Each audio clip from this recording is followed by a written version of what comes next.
no business. Guangzhou South Station had no business on Saturday. I queued for more than 2 hours but got no customers. I couldn't get any passengers. It was so quiet, so miserable. Business was very bad. This used to be the largest bus station in Asia, Shanghai long-distance bus terminal. Now, it feels increasingly deserted. Even the cattle here are unemployed. How long has it been since you last drove a long-distance bus? And how long has it been since you last went to a bus station? This is Dongguan's largest bus station, Nanqing Bus Station. There was no one there on May Day. A few years ago, this bus station was packed during the holidays. Where did all those people go? In recent years, with the economic downturn in China's big cities, many passenger stations across the country have struggled to operate or have even shut down. The largest passenger station in Wuhan closed less than 3 years after it was built. Beijing planned to keep only 2 of its 10 passenger stations, while Guangzhou reduced its number by more than 10 in a year. Even the passenger stations that survived saw few passengers on weekdays. Due to poor business, some bus drivers went unpaid for months. Analysts believe that the large-scale decline of passenger stations is not only due to changes in travel habits, but also reflects China's sluggish economy and declining population. Let's discuss these related topics today. China's passenger stations are now deserted, but they were thriving just a few years ago. These stations mainly served short and medium-distance travel. Before 2000, whether for work or business, people generally took buses.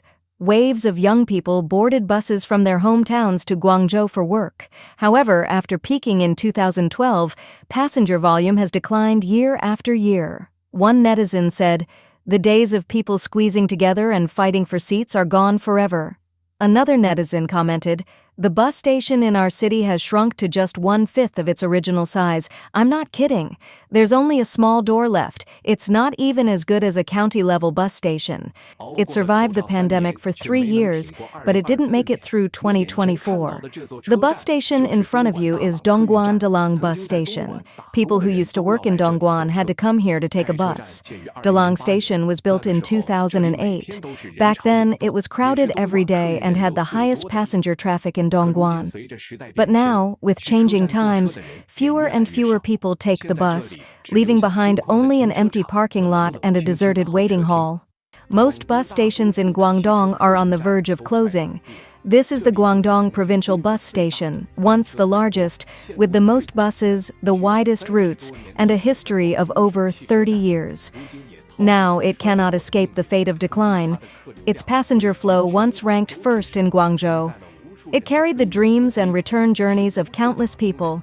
It was the first stop for countless migrant workers heading south to Guangdong, a lifelong memory for many college students traveling to school, and the long-distance bus that took countless workers home for the holidays.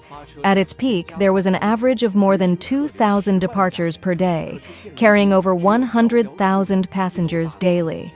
But now, only a few people remain, and the lobby on the first floor has been closed. How long will it take for the entire bus station to shut down? Some netizens analyzed the reasons for the decline in the passenger bus business, believing it was due to fewer job opportunities and reduced labor mobility. In the past, there were many job openings in the Pearl River Delta and the Yangtze River Delta, which fueled long-distance passenger transportation. While the increase in private cars played a role, it wasn't the main factor. Analysts argue that China is far from reaching the level where everyone owns a car, and ordinary people still rely on buses for travel.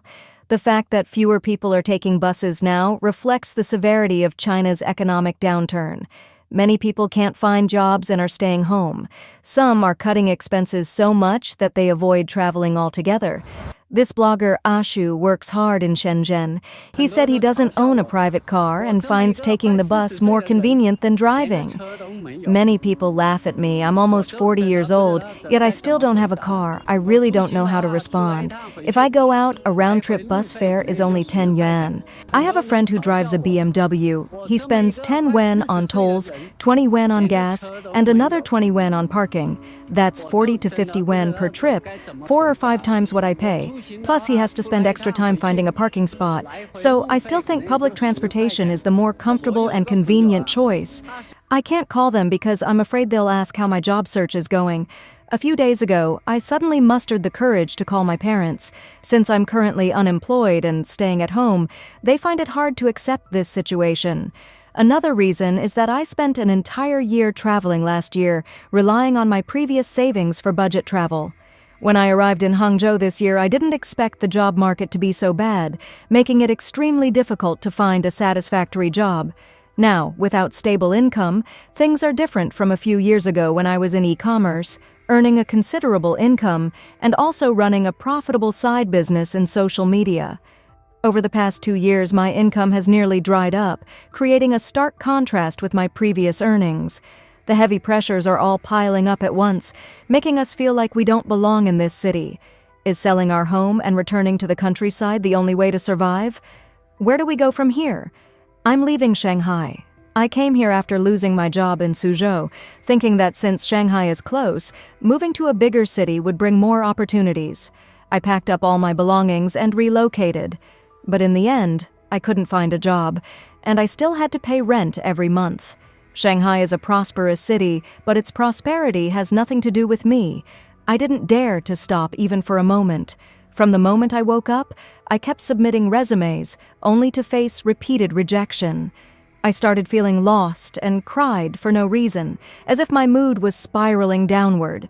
I knew I couldn't go on like this, so I decided to leave the big city and go back home, a place I had once longed to escape. Is this the end? No, maybe it's a new beginning. I'm unemployed. Let me tell you what really happened. I was working yesterday.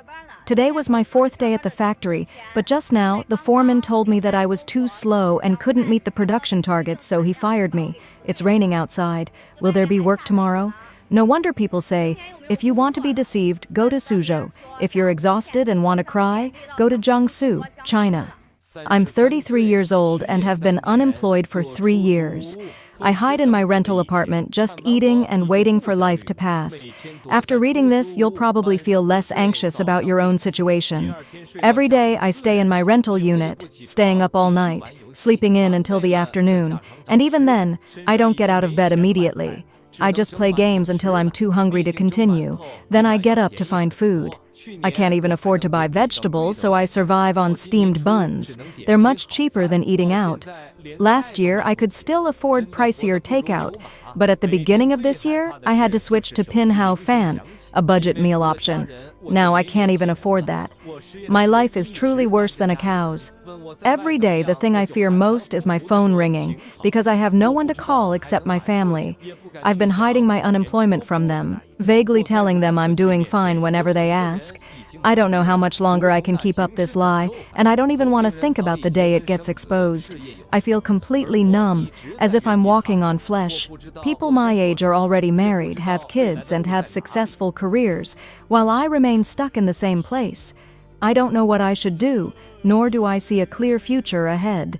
Across China, most bus stations and public transportation services are operating at a loss, forcing some automotive companies to take drastic measures just to survive. In Sanyuan County, Xi'an City, Shanxi Province, the occupancy rate at the passenger station has dropped to just 10%. The manager of Fengyuan Automobile Company said, "Business is really bad. In the past, our station had long queues during holidays, but now there's barely anyone." China was once known as the factory of the world. With cheap and stable labor, many foreign companies came to China to invest and build factories. However, with the precipitous decline of China's economy in recent years, increasingly stringent policies on foreign investment, and ideological tightening, a large number of foreign companies have been scared away. The manufacturing city of Dongguan in Guangdong Province has clearly felt the chill of foreign investment withdrawal. Why has Dongguan fallen from the world's factory to this? In the past, the streets were crowded, but now the industrial park is desolate, and companies are withdrawing. There are no people in Dongguan. They have all returned to their hometowns. The city's appearance remains poor, education is subpar, and making money is difficult. It is essentially an urban-rural junction. Everyone should just lie flat like me. There is no future in Dongguan. Dongguan is really changing. The era of working may be over. Look, after the 15th day of the first lunar month, there used to be crowds here. People were everywhere at the factory gates. Look at these industrial parks. I'm in one now, and there are not many people. Recruiters are stationed at the gates trying to hire because there are far more recruiters than job seekers. Why? Dongguan's wages are too low now. Wages are low, overtime pay is low, and workers are exhausted. Dongguan is not the only city experiencing the withdrawal of foreign capital. Kunshan is also facing the same dilemma. Kunshan City in Jiangsu Province, known as Little Taipei, was once one of the most intensively invested areas by Taiwanese businessmen in China. Kunshan also had many foreign companies. However, with the increasing withdrawal of Taiwanese and foreign-funded factories and the sharp decline in trade orders, Kunshan's economy has also been hit hard, leading to the closure of numerous factories. Kunshan may fare even worse than Dongguan in the future. Although it was once a shining beacon of China's economy, Kunshan is now facing the challenge of industrial transformation. The relocation of large-scale intensive factories has caused the city's industrial chain to collapse rapidly. The economy has plunged into a downturn, and foreign workers have left one after another. At least 300,000 people have left Kunshan this year. Kunshan, China's strongest county-level city, has recently been in turmoil due to the withdrawal of some large factories. Factory orders have dropped sharply, massive layoffs have occurred, and orders have been shifted to factories in Vietnam and India. On one hand, many factories in Kunshan are cutting costs to cope with the sharp decline in exports. On the other hand, job agencies and sales management offices in Kunshan are crowded with people looking for work, and wages for Kunshan workers have been dropping repeatedly. My biggest impression during this visit to Suzhou is that there are fewer people in the industrial park. There are many factories, but they are no longer operating 24 hours a day. The most intuitive feeling of doing business locally is that there are fewer customers. Samsung and many foreign companies have already withdrawn from Suzhou. The withdrawal of foreign capital and the relocation of factories have had the greatest impact on workers who depended on them for a livelihood. A factory is moving out today, leaving its employees stranded at the entrance. It's tough. What impact does the withdrawal of foreign capital have on ordinary people? The most direct impact is lower income and increased competition. Over the past 2 years, Suzhou has seen the continuous departure of foreign-funded enterprises. In reality, whether foreign or domestic, as long as an enterprise operates normally, it provides jobs. Once these foreign-funded enterprises leave, a large number of basic workers become unemployed and are forced to switch to other industries or companies, leading to even fiercer competition and lower wages. This blogger has described the current situation accurately. Indeed, the large-scale withdrawal of foreign capital from China has taken a significant amount of investment with it. This has been followed by the relocation of factories and production lines out of China, resulting in massive job losses for Chinese workers, further impacting the country's economy. It is not easy for workers to enter factories now, and many bosses also work in factories. There are many people looking for jobs here. They know nothing and think they cannot do this job because they are not good enough. In fact, it is because the factory has too high requirements. The production and quality control standards in the factory are too high, causing 90% of people to be eliminated even in the simplest factories. So many people in their 30s and 40s have no house or car, can't get married, have no stable job, and eventually lose their health, yet they still think they are useless. It's so sad. Another team leader from a factory told me that most of the temporary workers in their factory are illegal residents, and many of them are former bosses. The bosses have become deadbeats and illegal residents. Moreover, even if temporary workers are paid in cash, their wages are 30 yuan lower than those of regular temporary workers. According to news reports these days, 300,000 migrant workers are stranded in Zhejiang and Shanghai, unable to find work. They came in a hurry and left quickly within 2 days. Brothers, let me show you how bad the market is this year. See, I am now in the largest clothing village in Guangzhou, Chaonan New Street. It is already 11 o'clock in the morning. Look, this street is full of clothing workers. Thousands of people have not found a job yet. It feels like this year has ended before it even started. It is difficult for people to find jobs, so they are all trying to tighten their belts, which naturally directly affects the business of physical stores. What is shocking is that while there used to be few people in the mall, now the mall is almost closed. No stores are open, all are fenced off. How can a mall have so many fences? There are fences over there, over there, over there, over there, and over there. All industries are in recession. Look, they have all collapsed. Everything has collapsed. Hey, no one is doing business. I have been walking around until I found this one. There is one more, two more in the back where we usually play. See, they are not even cleaned. Everything has stopped. There is only one parent. No one collects tickets, and the children are playing inside. All industries are in recession. It is truly a rare situation in the history of modern business. The takeaway store collapsed. The clothing store collapsed. Look at these high-tech beauty and medical equipment stores. They are all closed down. It's so scary.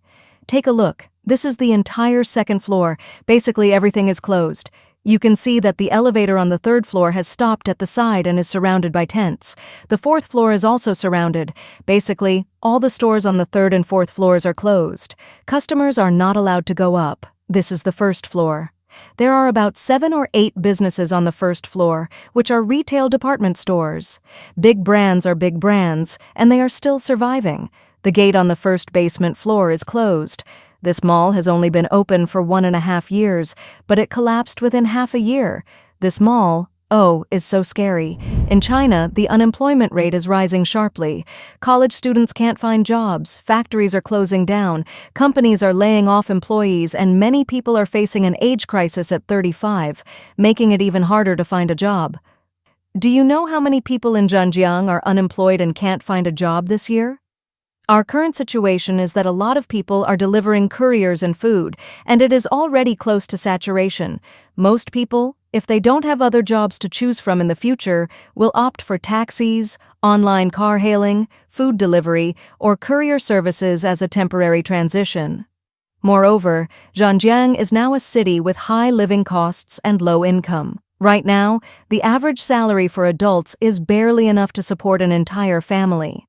In this situation, the Chinese government does not try to increase employment opportunities or help the people solve their livelihood crisis, but instead spares no effort to develop so-called high-tech solutions and use artificial intelligence to take jobs away from Chinese people.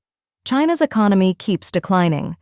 Despite the CCP's claims to boost it, its actions drive away foreign capital.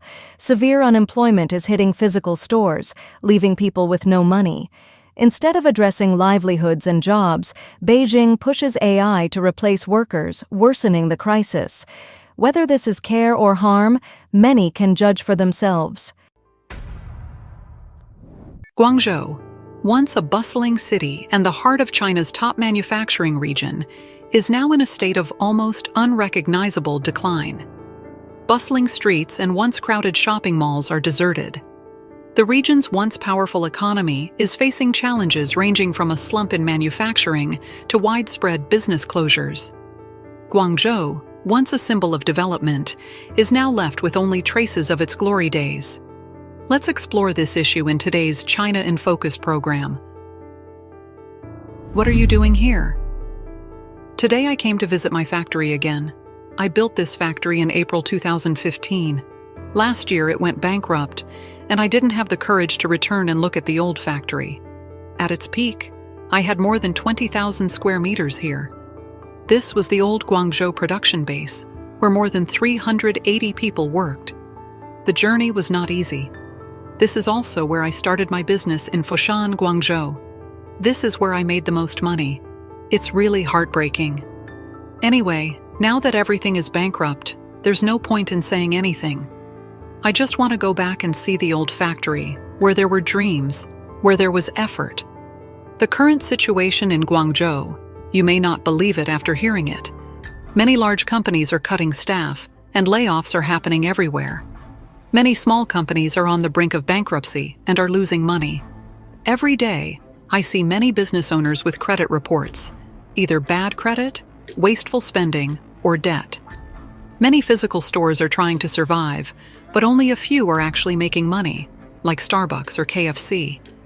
Inside, there are many middle-aged people pretending to go to work. The real estate industry and related sectors are even worse. Houses cannot be sold, and only state-owned enterprises buy land. They hold land but have nothing to do with it. The construction industry is even worse. In the secondary housing market, unless sellers take a huge loss, no one will even come to see the house. Many people even have to tear down old walls to patch up debts, struggling to stay afloat. To keep their businesses running, they max out credit cards, borrow from small lenders, and take out online loans. It's not that people don't dare to spend. They simply have no money to spend. I ran away. I brought a watch worth more than 100,000 yuan, a shirt worth more than 10,000 yuan, and 25,000 yuan in cash. I ran away. If your life is difficult, stop and listen to my story. You will definitely feel something. 3 years ago, I was a billionaire, a famous local businessman, and the chairman of Chenlin Group. Unfortunately, today, I appear before you as a failure. Now, I am no longer glamorous. I have sold all my assets, but still owe tens of millions of yuan. In the past 3 years, I have never experienced life as difficult as this. I cannot bear the debt collection from creditors, but the worst thing is that I cannot bear the passing of my parents. As a boss of the 8X generation, I once had a golden age. I owned many companies, a private factory of more than 20,000 square meters in Foshan, a mold factory of more than 6,000 square meters in Shenzhen, and an e-commerce base of more than 7,000 square meters in Guangzhou. But I destroyed them all with my own hands. After returning to Guangzhou after the Chinese New Year, I no longer go out for a walk at night. Today, after dinner, I took my child out for a walk. When I passed a residential area, I found that many shops were closed. I remember a few years ago when I moved here. This area was very busy, day and night, especially at night. There used to be many night food stalls in this area. But now, it's the same as the night market. Many shops are closed, quiet, and empty. This street is really deserted. Do people no longer eat late-night food? No longer go out for a walk at night? There are almost no people walking around. Even the big restaurants near the main street have closed. Small eateries and nail salons have also closed. Is business really that difficult this year? Jobs are hard to find, and running a business is not easy. Has everyone gone back to their hometowns to seek opportunities? No, it's just really too difficult now. You may not believe the current situation in Guangzhou. Look at how many shops have closed. Many businesses are cutting salaries and revenue. Small companies are losing money or are financially unstable. Many factories in this city shut down. You can see that the shops on the street are no longer being rented. Buildings are also lowering prices to attract customers. Many university graduates still cannot find jobs. Business owners have to move money around every month to avoid bankruptcy. Every month, they have to rely on credit cards to maintain expenses. When it comes time to pay salaries, if they spend just a little more, it might not even be enough to cover the rent. Nowadays, it's not that people don't want to spend, it's that they have no money in their pockets. For young people today, having no savings or debt is already considered good. Even the lending industry is struggling. You see, even though the pandemic has been over for a long time, why is everything getting more and more difficult? So now, no one really spends money lavishly anymore. We have to learn to save. Everyone, look at why the Panyu area in Guangzhou is so deserted. Most of the shops are closed, and there are few people walking down the street. I remember when I was in high school and came here, this area was very bustling. Now most of the shops are closed, and there is no one walking down the street. Maybe business is not going well anymore. I wonder if the economic recession has caused people to migrate to other cities. In addition, the Wanbei area, which is Wanda Panyu, might have attracted people since almost every area has a Wanda center. Look, many shops are closed, and there are very few people walking down the street, nothing like before. In 2013 and 2014, oh my God, it was really crowded, but now... Also, if you go outside the downtown area without any work, almost no one comes here. Now, I see that many companies are the same. There are very few job openings here. In 2024, China's economic situation is worsening, and many companies and factories have to close early or send workers home for a long Lunar New Year holiday. Recently, at the intersection of Shangxiaju, the situation is not looking good. The once beautiful street corners are now empty.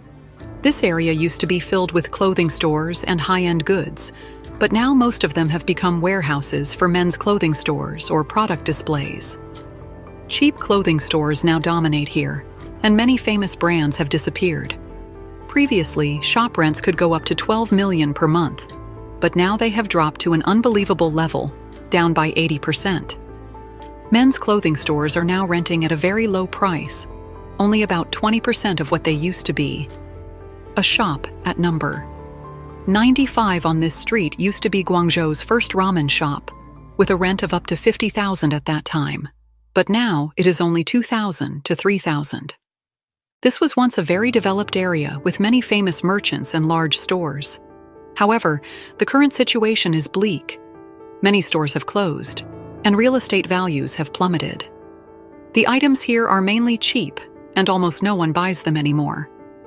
To show Guangzhou's decline, a vlogger took viewers on a tour of one of the busiest and most touristy streets in the city. The scene was heartbreaking. Hello everyone, I am Mu Shui.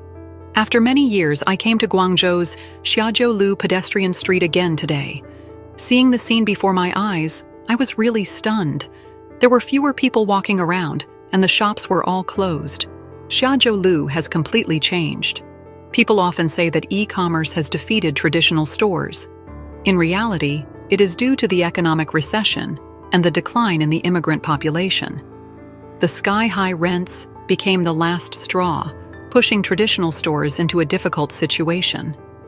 This used to be a bustling area, attracting many tourists and shoppers. Seeing the current state, one cannot help but feel regretful. This is Guangzhou's Wanda Bun Street, which was once lively but is now struggling. Most of the shops here are closed or rented out. Although this street used to be crowded, now the number of people passing by is no more than 10. Many stores, despite cutting prices in half, still cannot find tenants. Doing business this year is really tough. There are even stores that once cost millions to buy, but now they can only be rented at very low prices. Yet still, no one is interested. A restaurant owner in Guangzhou lamented the hardships he has faced over the past 2 years. He even said that business in 2024 will be more difficult than during the 2 years of the pandemic. Guangzhou has become so quiet now. Before, I could earn 2 to 3 days' wages in a single day, but now I only make a few hundred yuan a day. Where have all the people gone? Don't they need to eat? I don't know if you've noticed, but business this year is even harder than during the 3 years of the pandemic. Every industry is struggling.